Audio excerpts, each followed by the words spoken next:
चलो आपण बघतोय इकॉनॉमिक्स है ना. इकॉनॉमिक्सचा अर्थ काय बघा, अर्थशास्त्र. आता हा इकॉनॉमिक्स, इको आणि नॉमिक्स, अर्थ आणि शास्त्र, या दोघांमध्ये काय फरक आहे बघा. इथे तुमच्याकडे इको आहे म्हणजे अर्थ आहे, याचा अर्थ मनी म्हणजे पैसा. आणि हे जे नॉमिक्स आहे, नॉमिक्स म्हणजे काय, शास्त्र. नॉमिक्स म्हणजे काय, शास्त्र म्हणजे काय, सायन्स. सायन्सला मराठीमध्ये काय म्हणतात, शास्त्र, विज्ञान. पण या शास्त्राला काय म्हटलं जातं रे, याला म्हटलं जातं systematic body of knowledge. Systematic body of knowledge, ज्ञानाची पद्धतशीर केलेली मांडणी म्हणजे काय, शास्त्र होय, सायन्स होय. ओके. बट आपल्याकडे सायन्सचे प्रकार असतात दोन. एक आहे नॅचरल सायन्स आणि एक आहे सोशल सायन्स. नॅचरल सायन्स म्हणजे नैसर्गिक शास्त्र आणि सोशल सायन्स म्हणजे सामाजिक शास्त्र. किती प्रकार तुमच्याकडे, दोन. एक आहे नॅचरल, एक आहे सोशल. एक आहे नैसर्गिक शास्त्र, दुसरं आहे सामाजिक शास्त्र. ओके. नैसर्गिक शास्त्र म्हणजे काय, whose laws are universally acceptable. Universally acceptable असतात ज्याचे लॉज, त्याला म्हटलं जातं नैसर्गिक म्हणजे नॅचरल सायन्स. नॅचरल सायन्स म्हणजे काय, नैसर्गिक शास्त्र. असं शास्त्र की त्याचे नियम हे कुठे एक्सेप्टेबल आहेत, युनिव्हर्सली म्हणजे याला वैश्विक मान्यता आहे. वैश्विक मान्यता म्हणजे काय, तर त्याचे नियम आपण लॅब मध्ये सुद्धा काय करू शकतो, चेक करू शकतो. लॅबोरेटरी मध्ये अंडर कंट्रोल एन्व्हायरमेंट आपण त्याला चेक करू शकतो. म्हणजे प्रयोगशाळेमध्ये तुम्ही तपासून पाहू शकता. असं पण काही विज्ञान असतात. त्याचे एक्झाम्पल्स काय काय आहे, मॅथ्स 1 आणि 1 यांना प्लस करताना जगाच्या पाठीवर कोणीही कोणती साईन वापरणार आहे, प्लसची साईन वापरणार आहे. जेव्हा तुम्हाला पाणी म्हणायचंय, तुमच्याकडे बायो आहे, केमिस्ट्री आहे है ना, अजून काय आहे, फिजिक्स आहे. इथे आता तुम्हाला पाणी म्हणायचंय, तुम्ही म्हणाल H2O, ऑक्सिजन म्हणायचं आहे O2. जगाच्या पाठीवर कुठेही O2 म्हटला तर त्यांना माहिती आहे की ऑक्सिजन द्यायचा आहे. CO2 म्हणजे कार्बन डायऑक्साइड आहे की नाही. पण सोशल सायन्सचे लॉज हे युनिव्हर्सली एक्सेप्टेबल नाही. सोशल सायन्सचे लॉज हे युनिव्हर्सली एक्सेप्टेबल नाही. कारण नॅचरल सायन्स हे आपण ऍज इट इज कॉपी करतो. नॅचरल सायन्स हे आपण ऍज इट इज कॉपी करतो. पण सोशल सायन्स आपल्याला कॉपी करता येत नाही. हे आहे एक्झॅक्ट सायन्स. एक्झॅक्ट म्हणजे काय रे, तंतोतंत. आणि हे आहे ऍब्स्ट्रॅक्ट सायन्स. ऍब्स्ट्रॅक्ट म्हणजे काय, तंतोतंत नाही. तुम्ही काय कराल रे, त्या सायन्स मधलं फॉर्म्युला कॉपी कराल. इथून डायरेक्ट आपण फॉर्म्युले कॉपी करू. पण इथून फॉर्म्युला किंवा ते जे स्टेटमेंट आहे, तो जो लॉ आहे, तो आपण कॉपी करू शकत नाही. म्हणजे कॉपी जरी कराल तो एक्झॅक्ट अनुभवला जाणार नाही. जसं यांनी म्हटलंय, मी येता, अभि होता, हा होता, मस्तपैकी दोघांना मस्तपैकी जोरात लावून दिली. दोघांचे एक्सप्रेशन्स वेगवेगळे असणार आहेत. दोघांचे एक्सप्रेशन, एखाद्याच्या चेहऱ्यावर राग येईल, एखाद्या चेहऱ्यावर क्वेश्चनिंग, दुसरा जोरात ओढून उठेल, का बरं मारलं मला.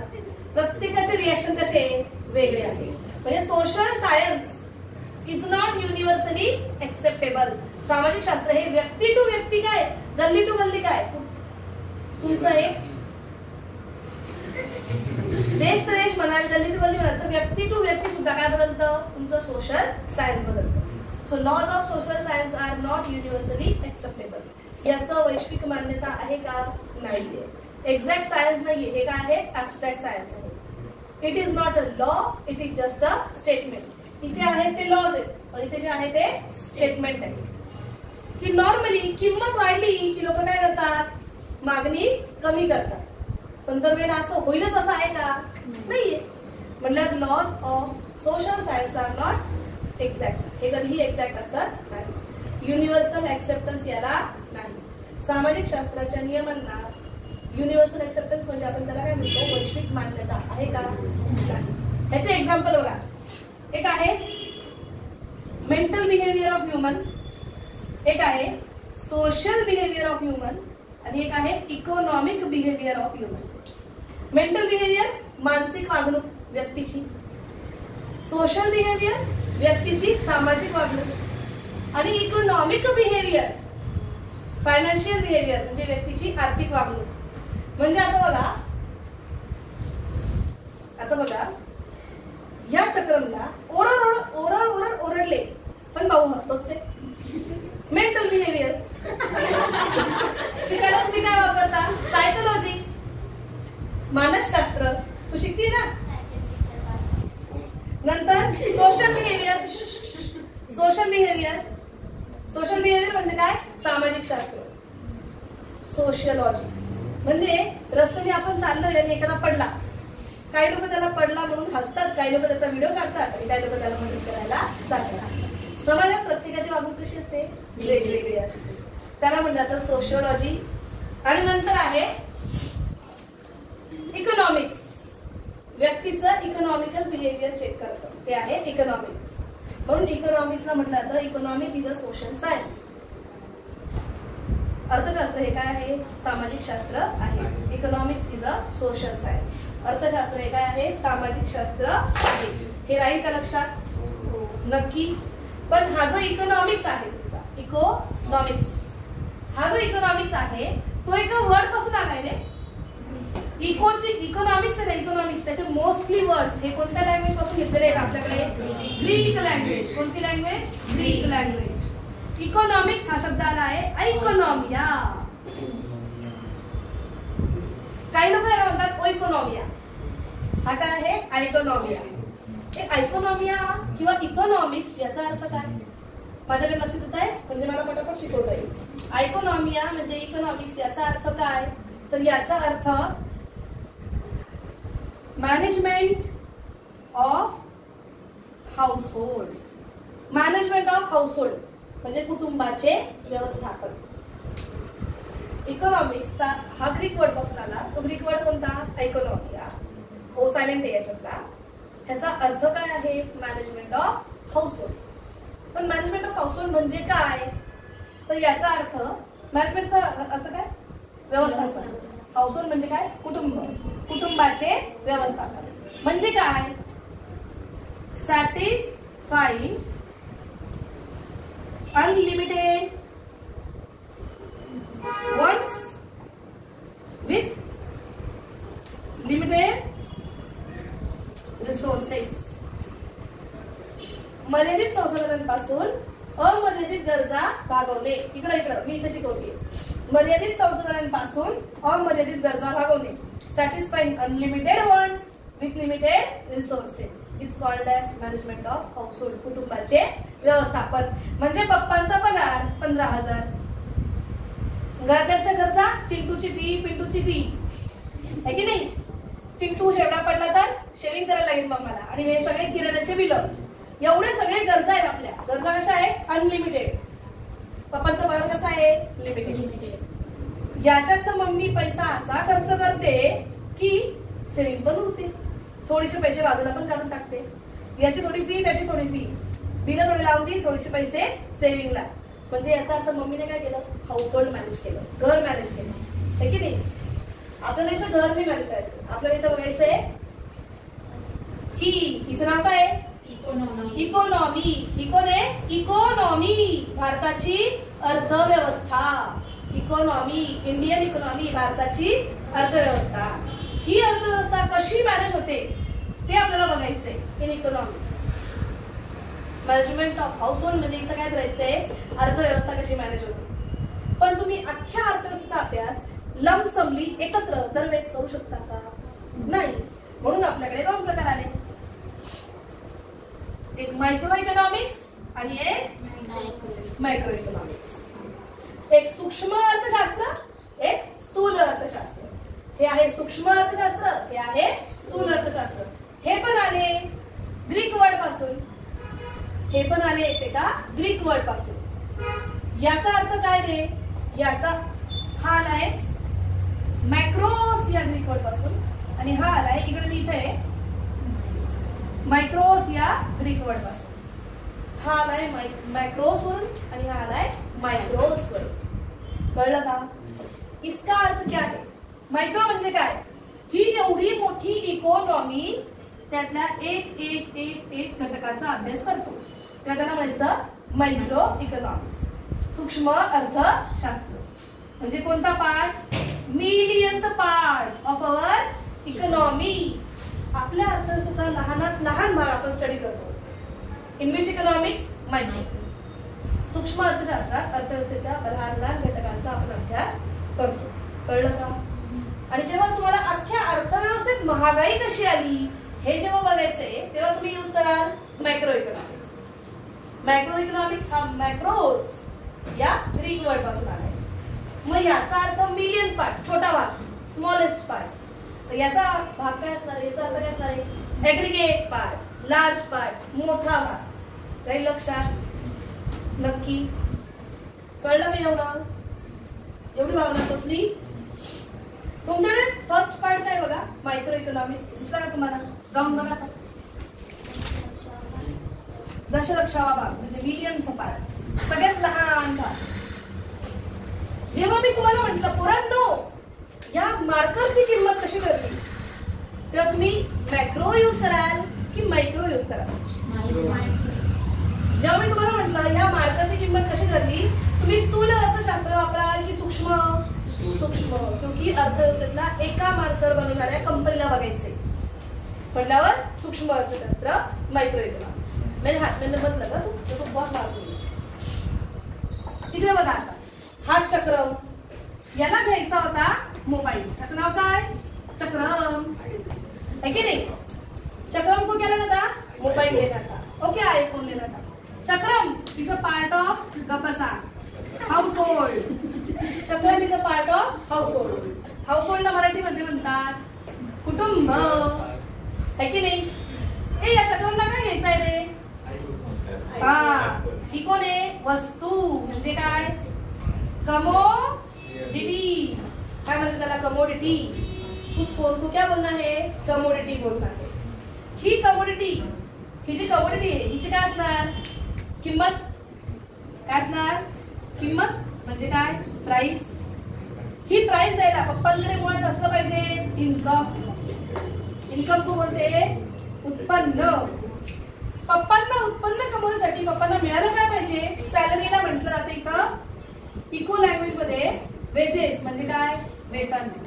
नॉर्मली आपण सॅलरी कमवतो, सॅलरी ऑफिशियल काम करणारे लोक कमवतात. म्हणजे फॅक्टरीमध्ये काम करतात त्यांना काय दिले जातात? वेजेस दिले जातात, वेतन दिले जातात. पप्पांनी काय कमवलं? वेजेस, वेतन. भाऊ वेतन कमवायला पप्पा कुठे गेले? फर्म मध्ये. उत्पादन संस्था. म्हणजे आमचे सगळं 5 वेळेस झाले. उत्पादन संस्था ही आपली मोठी, हिचं नाव काय? इकॉनॉमी. हिच्यामध्ये एक उत्पादन संस्था असेल तर तिला उत्पादन संस्था म्हणा. मोबाईल बनवणाऱ्या अशा अनेक असतील तर त्यांना एकत्रितपणे काय म्हणायचं? इंडस्ट्री. म्हणजे उद्योग. इंडस्ट्री म्हणजे काय? उद्योग. आता 11वीच्या पुस्तकात एक डेफिनेशन होती, ती मी तुम्हाला ऑलरेडी सांगितलेली, तुम्ही ती लिहिलेली आहे. पुन्हा आठवण द्या, मी ग्रुपवर टाकते तिला. ओके, ती डेफिनेशन आहे, आता आपल्याला ती शिकायची. चला डेफिनेशन काय सांगा बरं? मायक्रो इकॉनॉमिक्स इज, होय मायक्रो इकॉनॉमिक्स म्हणजे काय? Particular firm. अक्षर इग्नोर करा हा. Particular household, individual prices, wedges, incomes, individual, industry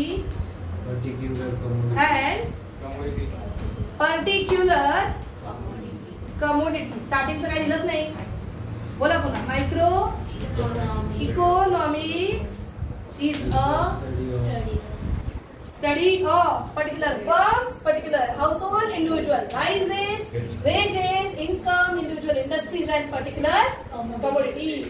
विशिष्ट उत्पादन संस्था, विशिष्ट कुटुंब, वैयक्तिक किंमत.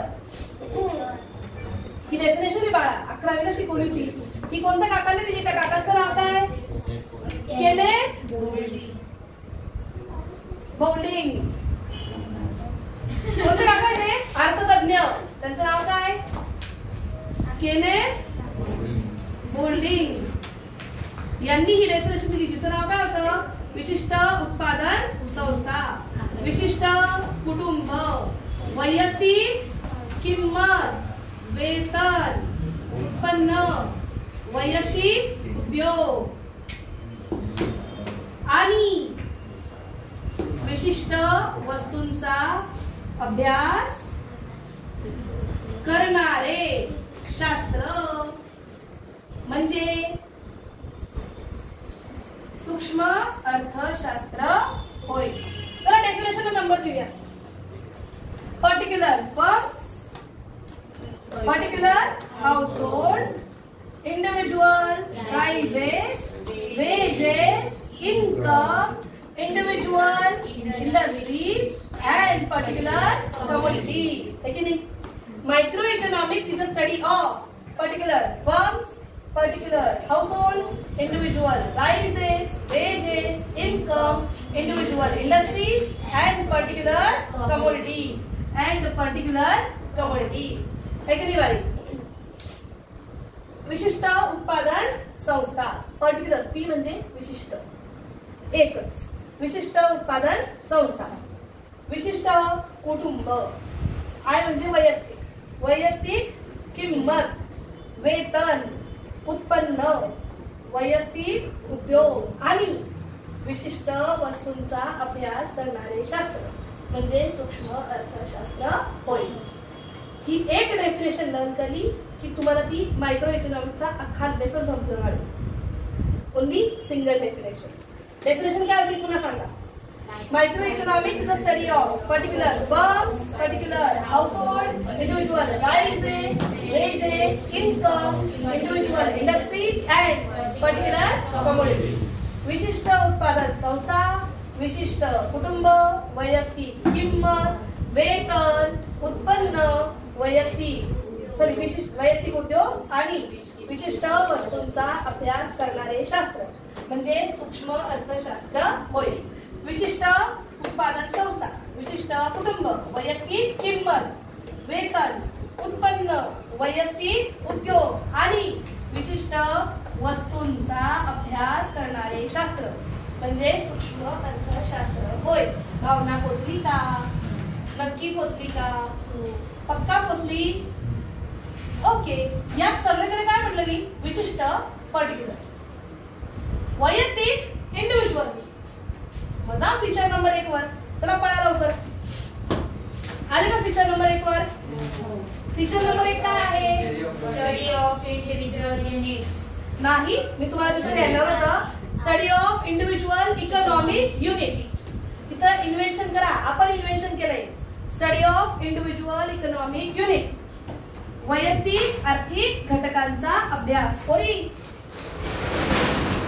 तू प्रत्येक कुटुंबाला असेल विचार, काय रे बेटा तुझा काही प्रॉब्लेम आहे असं विचारशील का? विचारण्याचं काय? पैसा आहे की नाही. म्हणून त्यांनी म्हटलंय study of individual economic unit, वैयक्तिक आर्थिक घटकांचा अभ्यास. Study of individual economic unit, वैयक्तिक आर्थिक घटकांचा अभ्यास. आपण जे डेफिनेशन मध्ये दिलंय ना तेच त्यांनी तिथे दिलंय. वाच. सूक्ष्म अर्थशास्त्रात वैयक्तिक आर्थिक घटकांचा अभ्यास केला जातो. आहे का? सूक्ष्म अर्थशास्त्रात वैयक्तिक आर्थिक घटकांचा अभ्यास केला जातो. Micro economic studies individual economic unit. For example definition मध्ये 7 आहेत ना, तुम्ही 4 चिटकून टाका. डेफिनेशन मध्ये 7 ना. विशिष्ट उत्पादन संस्था, अजून काय? विशिष्ट कुटुंब, वैयक्तिक किंमत, आहे की नाही असं? गायत्री काय?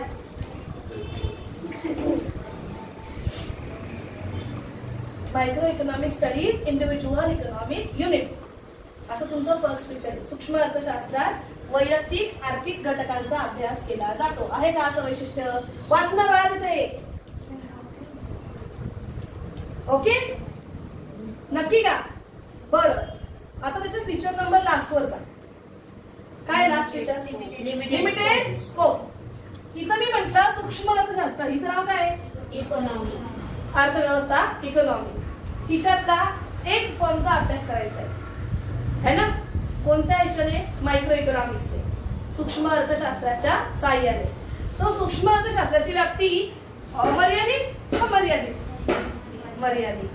Scope of micro economics is limited. सूक्ष्म अर्थशास्त्राची व्याप्ती कशी असते? मर्यादित असते. मी म्हटलं का ग बाई आपल्या देशात महागाई कशी आली? एका फॉर्मचा अभ्यास करून समजणार आहे तुला? म्हणजे तू म्हणशील मॅडम आता मायक्रो इकॉनॉमिक्स बघतोय, याची व्याप्ती कशी आहे? मर्यादित आहे. सूक्ष्म अर्थशास्त्राची व्याप्ती काय असते? मर्यादित. देशव्यापी समस्यांचा अभ्यास सूक्ष्म अर्थशास्त्रात केला जात नाही. देशाचा अभ्यास आहे रे, सूक्ष्म अर्थशास्त्र कसा करायचा? नावाचं सूक्ष्म आहे ना, कळलं का? Micro economic does not study nation wide problems. हे फीचर नंबर किती होतं तुमचं? हे 8 होतं है ना. चला आता फीचर नंबर 5 वर या. काय नाव आहे? इथं टरबूज अख्खं खायचंय का? नाही. त्याचा काय करायचंय आपल्याला? स्लाइस करायचं आहे. त्याचं काय करायचंय? स्लाइस, विभाजन. अगं पोरी अख्ख्या देशाचं उत्पन्न बघायचंच नाही आपल्याला, एका व्यक्तीचं उत्पन्न बघायचंय. ओके. अख्ख्या देशातल्या वस्तूंचा प्रवाह बघायचा आहे का आपल्याला? नाही. एक वस्तू बघायची, आयफोन, एक वस्तू बघायचा होतं तुम्हाला है ना. म्हणजे इथे कोणती मेथड वापरली जाते? Slicing method. इथे कोणती पद्धत वापरली जाते? विभाजन पद्धत. कशाला विभागायचं ग? संपूर्ण अर्थव्यवस्थेला लहानात लहान आर्थिक घटकात विभागून त्याचा अभ्यास केला जातो. कोणत्या अर्थशास्त्रात? सूक्ष्म अर्थशास्त्रात. वाचून बघा. Microeconomic uses slicing method. In this, we divide or split economy into small individual economic unit and then study in it detail. आहे का असं? वाचा, वाचून बघा आधी. वाचलं आहे का असं? नक्की आहे? नाव काय म्हटलं आपण त्याचं? Slicing method. म्हणजे कोणती पद्धत? विभाजन पद्धत. आली का लक्षात ही?